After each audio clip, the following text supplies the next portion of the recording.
Welcome to the Investopoly podcast. My goal is to give you simple, easy to understand strategies, insights and tips to help you master the game of building wealth.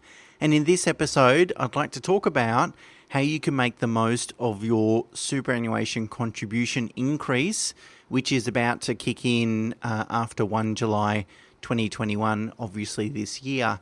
So at the moment, employers have to make a compulsory contribution equal to 9.5% of your salary. This is called the Superannuation Guarantee Charge, SGC, for another acronym, just in case you don't have enough acronyms in your life. And that is proposed. In fact, the Gillard government back in 2012 proposed to increase the SGC rate from 9.5% gradually to 12%. And that was supposed to happen a few years ago, but it was delayed until 1 July 2021, so this year, of course. After 1 July, it will increase by 0.5% to 10%, and then over the next 4 years, it will increase by 0.5% each year until it reaches 12% per annum. And so, after those increases have gone through, 12% of your gross income will be contributed into super each year. Now, there was some talk about the Morrison government potentially delaying the increase, and some concerns were, firstly, that whether business could afford to higher employment costs just after they've gone through or going through the implications or impact of the pandemic. And secondly, some commentators were concerned that if we increase super contributions, would that further delay a recovery in wage inflation, so wage growth. And wage growth has been about around 1%, which is below sort of long-term average or mean. And we really need to see wage inflation to return to stimulate the economy and generate some normal kind of general price inflation, CPI, and so forth. It's my view. So to date, there's been nothing from the government to suggest they will, in fact, delay it, and it's a bit late now, so it's almost certain to go through. I think that's the right thing to do. I think the underlying economy is strong. Certainly, there's sectors that have, unfortunately, worn most of the implications, negative implications of the COVID shutdowns and so forth. But as a general theme, the economy is doing well, so I think it can afford it.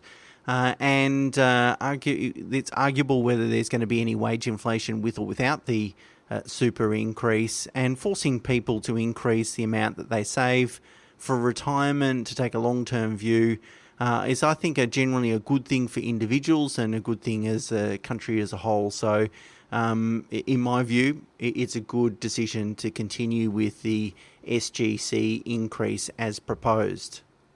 Okay, so naturally we've got to think about, if our super contributions increase to 12% per annum, what's the impact? Is that a magical wand that now we don't have to think about investing in other assets and our super will climb significantly? Well, it does depend on your situation to some extent. But I have prepared some financial projections and comparison based on people on different incomes and different starting super balances. And you'll find that table, the link is in the show notes and obviously the blog on the website. But essentially, it helps people with lower super balances the most. So if your super balance is, between 100 and 200,000, for example, and your income is between, say, 100 and 200,000, well, over a 10-year period, you're going to see somewhere between a 5 to 8% increase. But over a 20-year period, you're going to see somewhere between 8 and 12% increase. So reasonable, but probably not going to change your investment strategy too much. If you have a much higher super balance today, so $400,000 or $500,000, then the increase, obviously depending on your income to some extent, is only going to be between 3 and 5% circa. Now, I've got a few different calculations in there and permutations, so you can go into that table and see which example corresponds most accurately to your situation. But really for higher income earners, higher people that have higher super balances, this increase really isn't going to have as greater impact, because as you can imagine, when you've got $500,000 of super, it's the earnings on that balance that and the compounding impact of the earnings on that balance that has the greatest impact, rather than a 3% or 20% increase, because you're going from 9.5% to 12%, which is about 20% increase in contributions.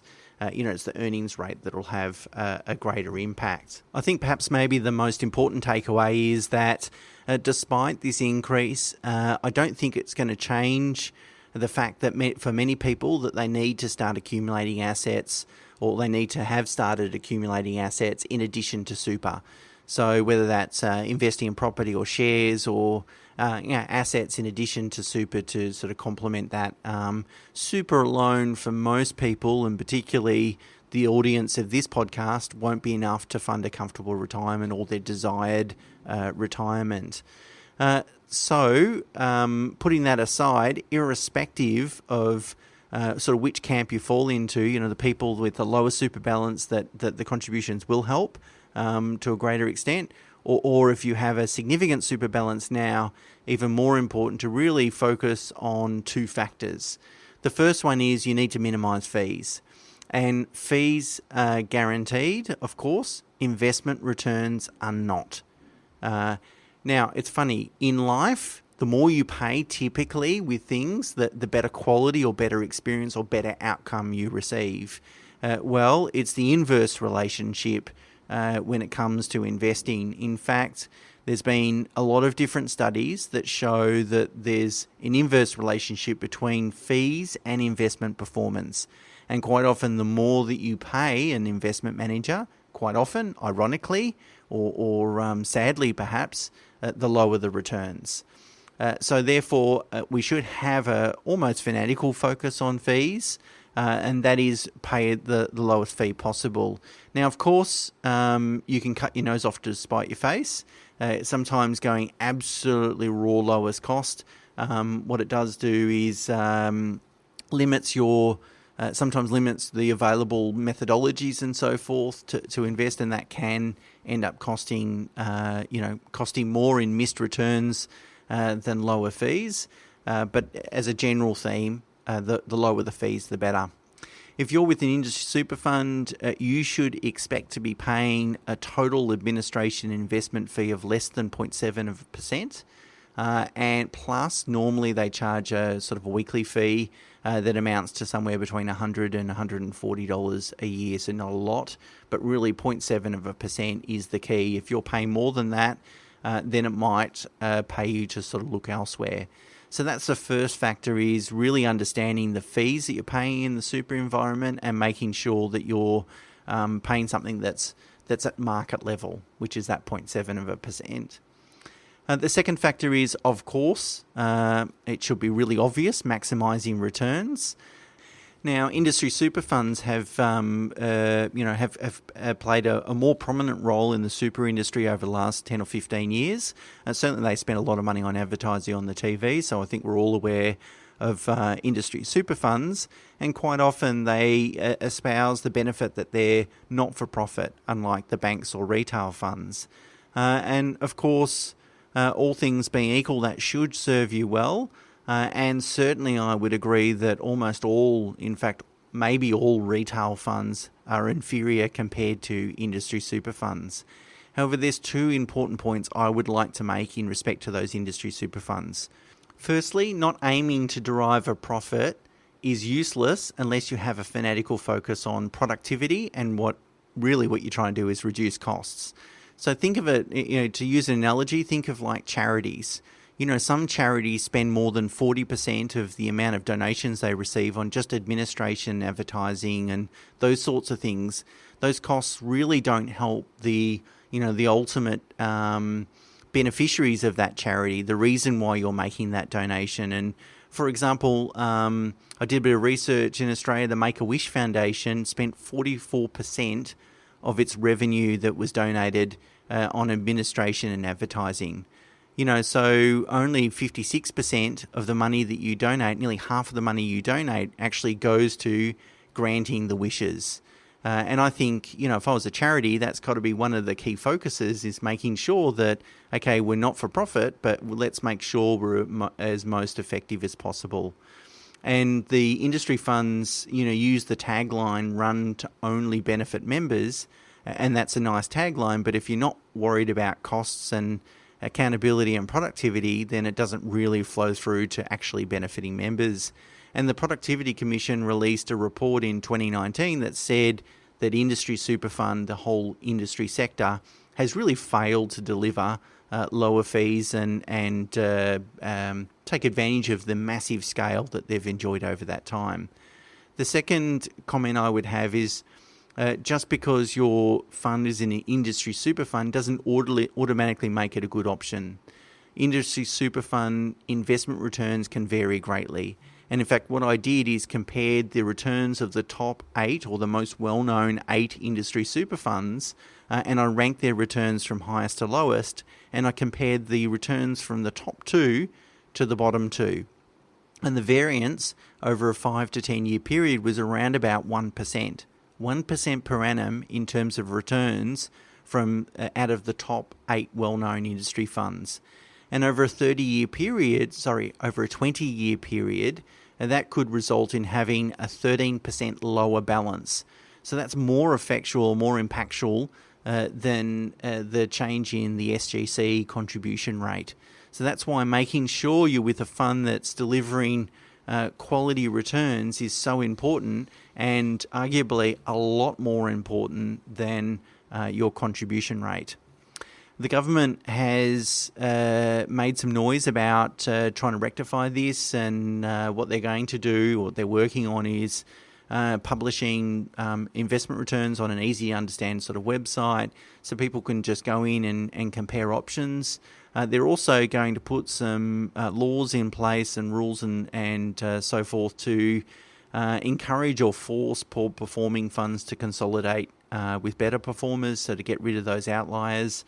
These initiatives sound very good, but of course, their benefit lies in whether they're going to be implemented correctly and meaningfully. So that's something to look out for. Now, what I'm most interested in is seeing what this SGC increase over the next 5 years does to fees. Because if you think about it logically, if you're a super fund and you're receiving $1,000 of contributions, for example, and if you're charging 0.7 of 1%, then you're charging a fee of $7 for every $1,000 that you're receiving of contributions.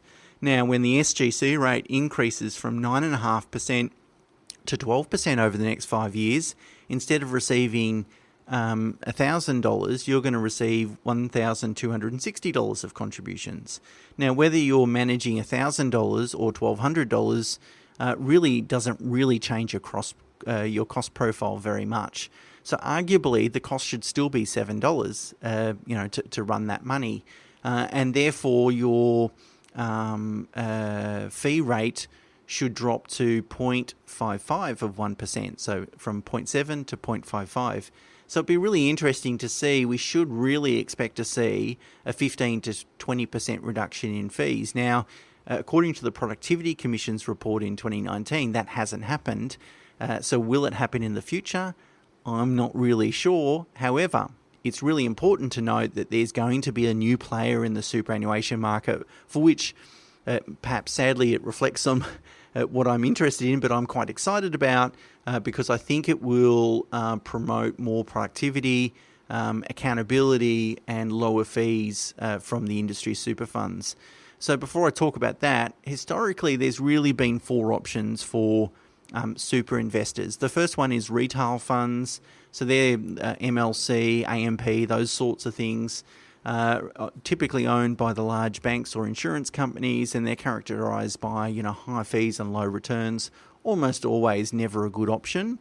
The second one is wrap accounts, and I've done a podcast on wrap accounts, and they're they're fantastic products. But one of the disadvantages is that to run a wrap account properly, you need to engage with the financial advisor.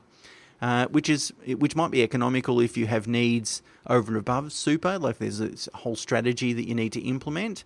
But if it's just super alone, that's not going to suit everyone, or in fact it will suit the minority of people. The second one is self-managed super. One of the advantages of self-managed super is that a lot of the fees are fixed; they're not percentage-based. So the more you accumulate in a self-managed super fund on a percentage basis, the lower your fees get. Therefore, it only really suits either people with very large balances or people that want to invest in direct property, whether it's commercial or residential property. The only way to do that in super is if you have a self-managed super fund. And the fourth option, which I've been talking about, is industry super fund and super funds, and really it's the best option for people that don't have a financial advisor or don't have a very large balance and or want to invest in property. However, in the next 1, maybe 2 years, Vanguard will launch a product. So Vanguard used to offer services to the industry super funds on a wholesale basis. It has withdrawn from that market, so it's lost a lot of revenue as a result. And Vanguard is going to launch a product that's available to Australians so they can put their super with Vanguard. They've been doing it in the US. That's called a 401k in the US. They've been doing it in the US for a long time. So Vanguard is the largest index fund provider and the first index fund provider in the world. It was founded in 1975. And it manages over $9 trillion globally. So, it's a big player and it has significant economies of scale. It's also a mutual organisation, meaning it's a not-for-profit, so just like the industry super funds. However, unlike the industry super funds, it has over 5 decades of history of reducing fees. So as a product starts to accumulate more and more money, they will reduce fees if they can find ways to run that product at a lower cost. So really, that you are paying the absolute lowest cost fee possible. It has trading desks around the world, and that's really, really important. That's something that the industry super funds cannot compete with in terms of implementing their strategies and delivering the lowest cost and better outcomes. If you have trading desks in different geographical markets around the world, you're going to be able to implement that at a much better outcome. Now, whilst Vanguard hasn't released a lot of details around this product, they will do so shortly, I'm sure, and no doubt I'll be doing a podcast or writing a blog about it when it occurs. But I think Vanguard will generate some much-needed competition for industry super funds and, to some extent, keep them honest. Now, if you are with a super fund that's either charging you high fees or the returns aren't great, then you should obviously consider switching funds. But there's a couple of things to take into account before you do that. And of course, this is no substitute for personalised advice. So there always can be some idiosyncrasies or uniqueness with your either personal situation or your super fund. So it's easily important to get some personalised advice. But just generally, some considerations are, firstly, some employer-related funds offer subsidies or lower cost or sometimes free insurances. So if your super fund is linked or provided by your employer, that's something to look out for. Secondly, if you have insurance cover, so even if it's not linked to your employer, if you do have insurance cover, what you need to, and you want to switch, what you need to do is think about replicating that insurance cover at your new super fund. But be careful with this because there might be some underwriting, so they might not approve that level of cover, or it might not be economical. The premiums might be higher at this new super fund. So typically what we do in our business is we would roll over some monies into that new super fund, apply for replacement cover. When replacement cover is approved, that's when we would cancel the cover in our old fund and roll over the remaining monies.